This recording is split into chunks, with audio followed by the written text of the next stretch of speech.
In December 2019, the President signed into law the Secure Act, setting every community up for retirement enhancement.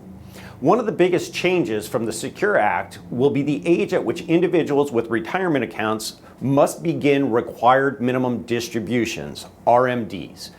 Prior to the Secure Act, individuals with retirement accounts, traditional IRAs, or qualified employer plans were required to take RMDs, required minimum distributions, beginning the year in which they turned 70 and a half. It could be delayed as long as April 1st of the year following the year in which they turned 70 and a half. So an example would be Mike, who has a traditional IRA born on March 2nd, 1950, will turn 70 and a half on September 2nd of 2020.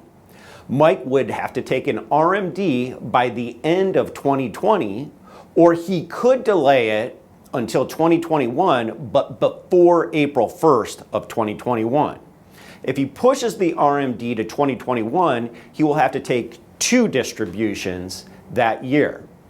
Now, beginning in 2020, the new age at which required minimum distributions must start is age 72, also with that same April 1st following year deadline for the first RMD. So in my prior example with Mike, he will not have to begin taking distributions until the year in which he reaches age 72, which would then be in 2022.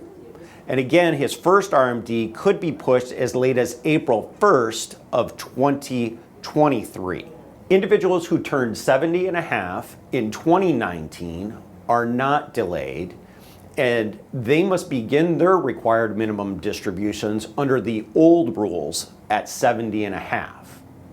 If you do not take your required minimum distribution as required, the IRS imposes a stiff 50% penalty on the amount not taking.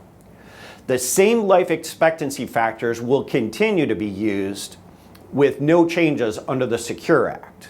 So if you are turning 70 and a half, the factor will remain at 27.4.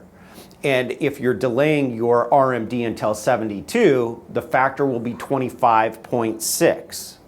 Now, one exception to the required beginning date for individuals is for individuals who are still working after age 70 and a half and participating in their employer-sponsored plan, such as a 401k or a 403b. So if you're 74 and you're still working and participating in a 401k plan, you do not have a required minimum distribution until April 1st after the year following retirement. If you want more information, visit our website.